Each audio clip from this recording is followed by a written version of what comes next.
Salut bien-aimés dans le Seigneur, c'est encore votre bien-aimé Paul Ariel Malimtoto. Je suis un serviteur de Dieu par sa grâce. Rappelez-toi de cela tous les jours. Je le suis par la grâce de Dieu. Aujourd'hui, j'étais entré, je viens tout juste de l'église et j'étais en train de passer et de réfléchir sur l'arche de Noé. Vous savez, Dieu ne cesse de me rappeler au travers différentes voies, par des rêves, par des pensées, des réflexions, des visions, que l'arche est au point d'être fermée, que la porte de l'arche va bientôt être fermée. Et comme même Jésus-Christ l'avait dit, que ce qui arriva au temps de Noé arrivera aussi au temps du Fils de l'homme. Mais qu'est-ce qui arriva au temps de Noé, bien-aimé? La Bible dit au temps de Noé, Genèse chapitre 6, verset 5, la Bible dit, l'Éternel vit que la méchanceté des hommes était grande sur la terre et que toutes les pensées de leur cœur se portaient chaque jour uniquement vers le mal. Voilà comment était caractérisée l'époque de Noé, le temps de Noé. Et Jésus dit, ce qui arriva au temps de Noé arrivera au temps du Fils de l'homme. L'Éternel vit, c'est ce que Dieu voit aujourd'hui. Aujourd'hui, l'Éternel vit que la méchanceté des hommes était grande sur la terre et que toutes les pensées de leur cœur se portaient chaque jour uniquement vers le mal.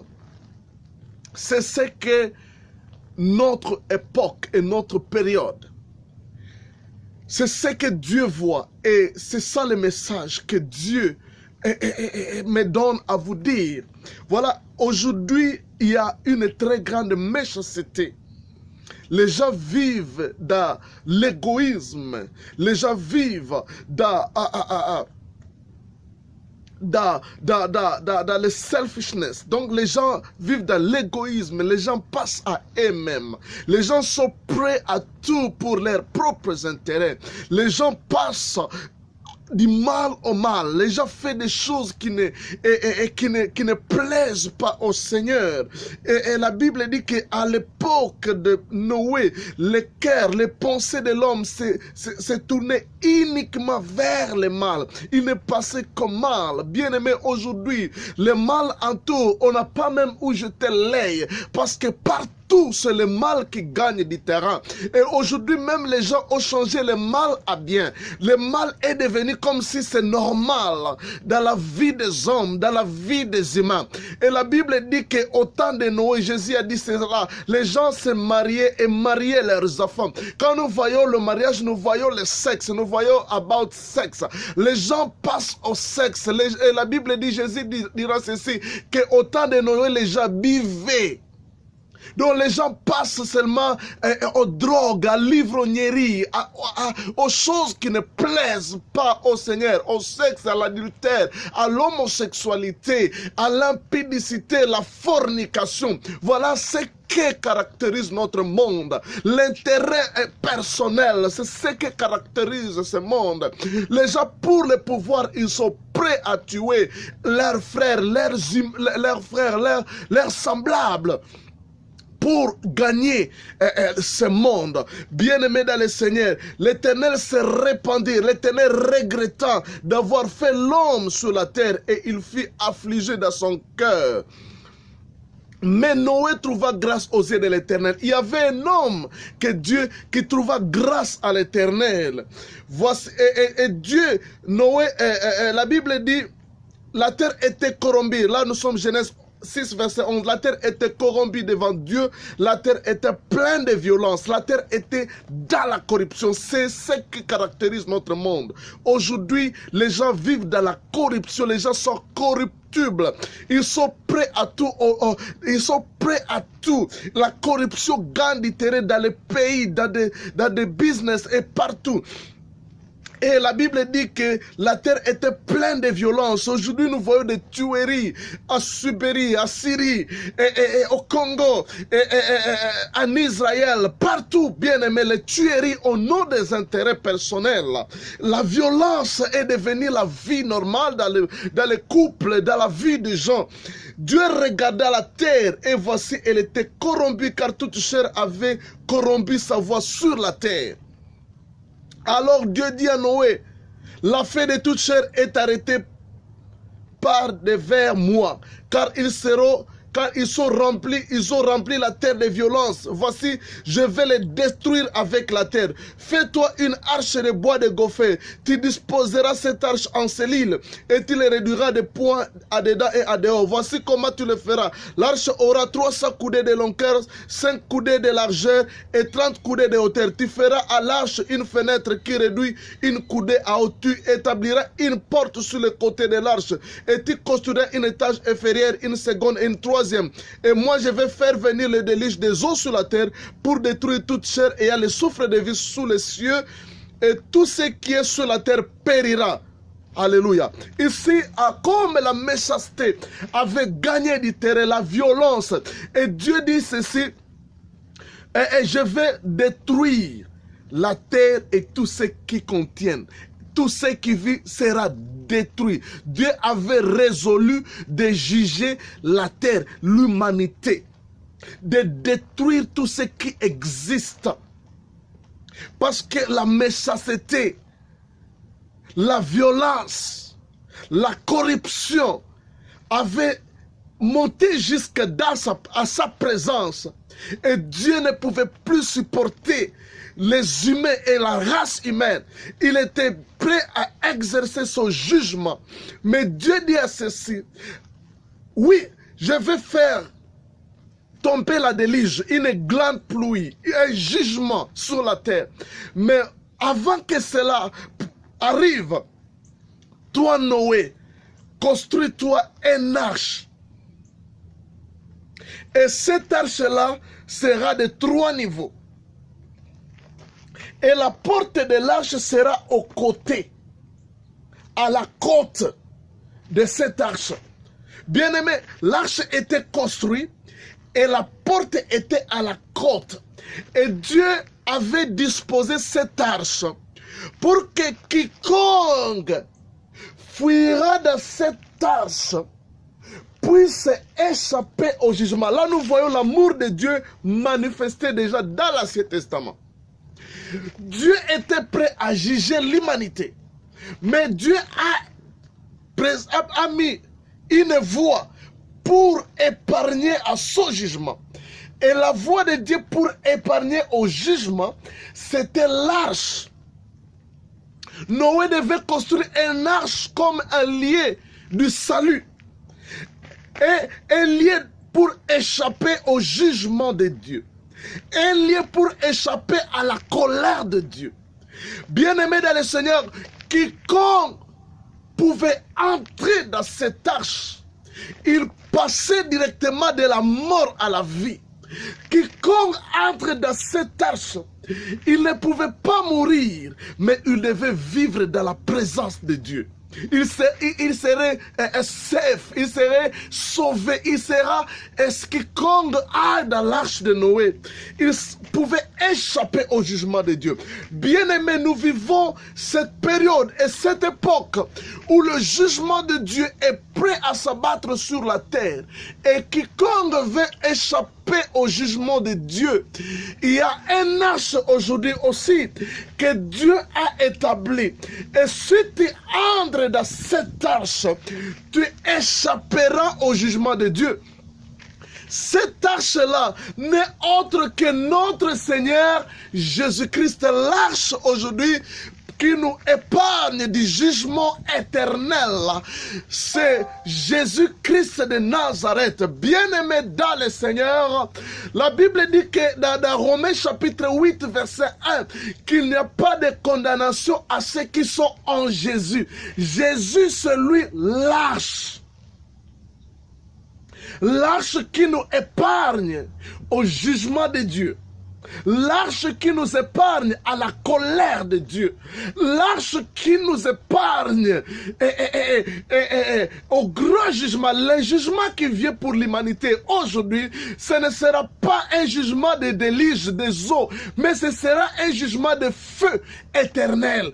Un feu qui ne cesse point, un feu éternel. Bien-aimé, pour épargner à ce feu qui vient avec férocité, bien-aimé, il faut entrer dans l'arche. Et l'arche de Noé aujourd'hui, c'est notre Seigneur. Jésus, c'est lui l'arche de Noé. Et cette arche de Noé, bien-aimé, la Bible dit que pour entrer dans l'arche, cette arche, on devait mettre la porte à la côté. C'est-à-dire que le peuple devait entrer par la côte. C'est la côte qui avait donné accès. La porte était à la côte. C'est la côte qui donnait accès aux hommes d'entrer dans l'arche. Nous aussi, bien-aimés, Jésus-Christ étant notre arche, il a été percé à la côte sur la croix. Et au travers cette côte, nous avons accès à lui. Si aujourd'hui nous pouvons entrer à Jésus-Christ, c'est au travers la côte. Alléluia. C'est au travers la côte que nous entrons à Jésus. Jésus a été percé sur la croix, il a versé son sang et au travers cette plaie, une porte nous ont été ouvertes pour que nous puissions entrer dans l'arche. Aujourd'hui, Jésus a déjà été percé et la porte est encore ouverte. L'œuvre de la croix est encore disponible. La côte de Jésus est encore ouverte. C'est la porte pour entrer. Si tu acceptes l'œuvre de la croix, si tu acceptes le sang qui avait coulé et l'eau qui avait coulé, si tu acceptes ce que Jésus a fait sur la croix, au travers ta foi et au travers cet acte de croire à cette œuvre, tu entres déjà dans l'arche. Nous entrons dans l'arche de Noé aujourd'hui en croyant à l'œuvre que Jésus avait accomplie, à l'œuvre quand Christ fut percé à la côte. Bien-aimé, il nous a ouvert une voie pour entrer. Si nous acceptons cette œuvre qui a coûté Jésus sa vie, bien-aimé, nous entrons déjà dans l'arche de Noé. L'arche de Noé était construite à bois de goffé. Si vous lisez dans Genèse chapitre 6, le bois c'était un arbre qui existait, qui vivait quelque part. Mais cet arbre de goffé a été coupé pour construire l'arche afin que le peuple entre. Ce bois-là, bien-aimé, était vivant. Ce bois-là avait une vie. Mais ce bois a été coupé. C'est-à-dire ce bois de goffé avait perdu sa vie. Si vous lisez dans Genèse chapitre 6, laissez-moi rester là-bas, voir quelque chose.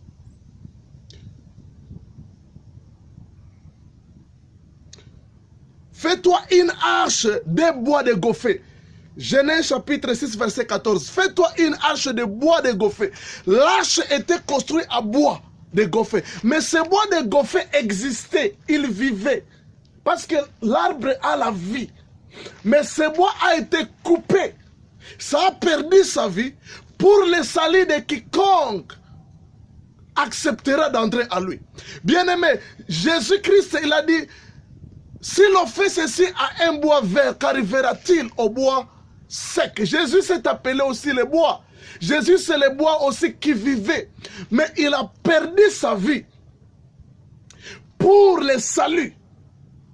Pour ton salut, pour mon salut.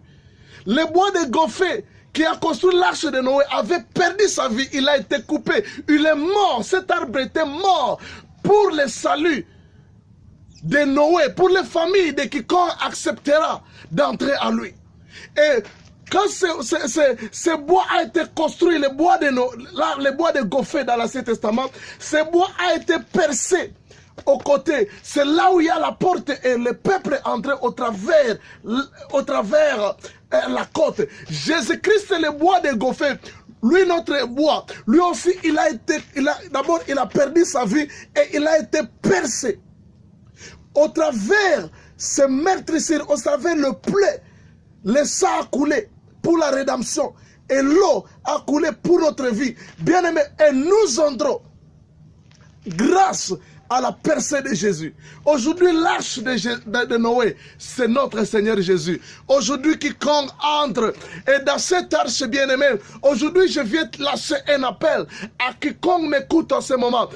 Quel que soit ce que tu vis, quelle que soit ta méchanceté, je me présente comme Noé à cette période-là et je t'appelle bien-aimé. Bientôt le jugement va tomber, mais il y a un endroit où tu peux échapper au jugement de Dieu. C'est entrer à Jésus. Bien-aimé, je ne te demande pas les lions et les lions, les rats,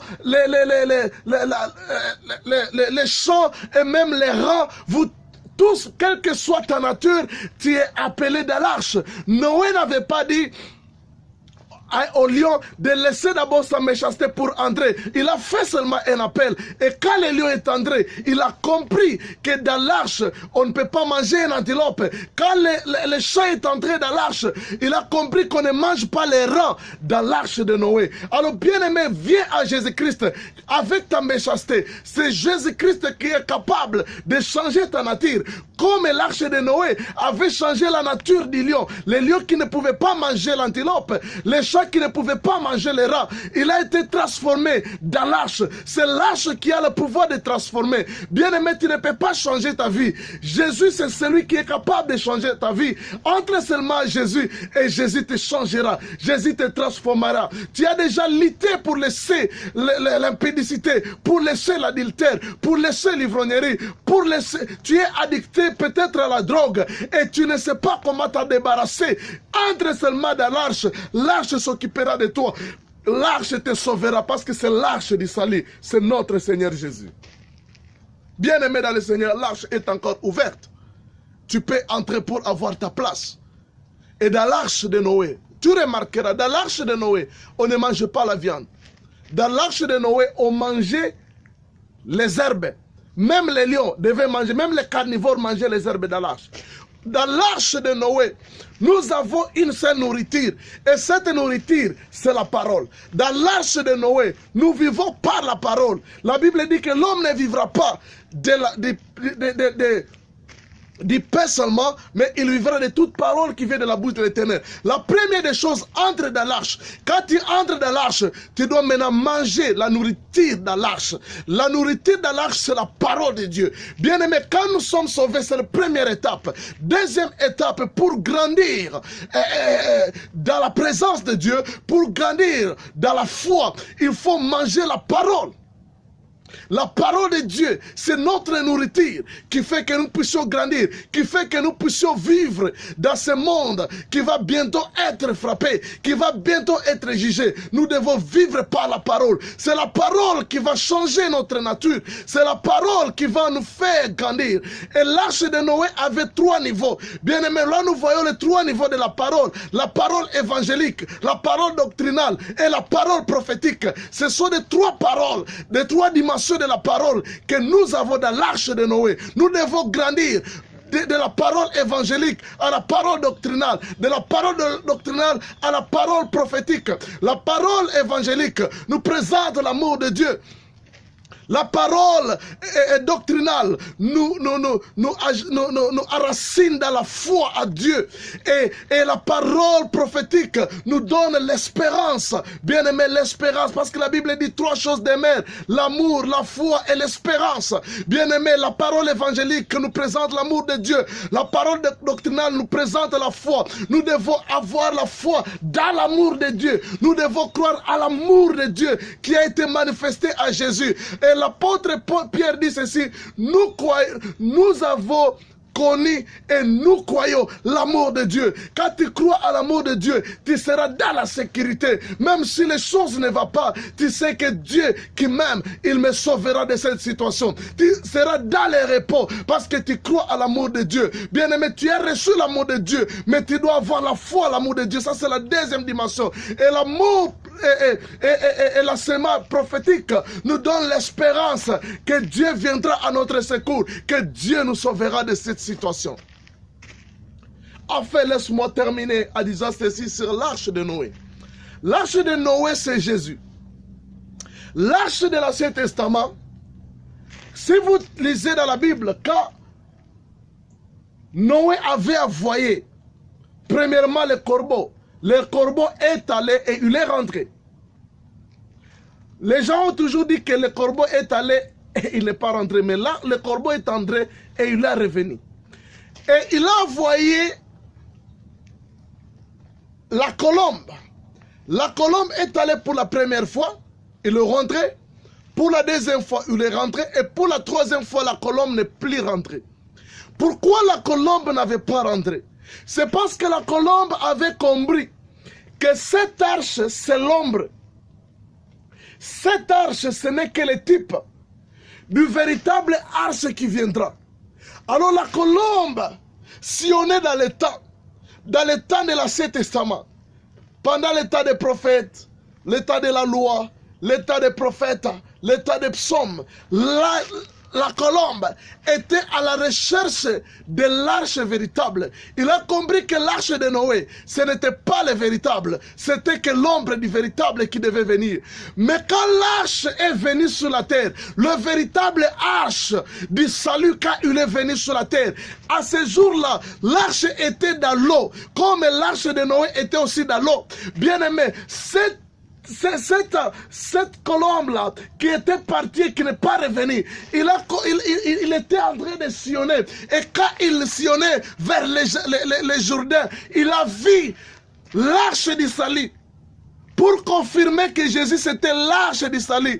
Cette colombe qui avait parti et sans revenir dans l'arche de Noé, cette colombe est descendue.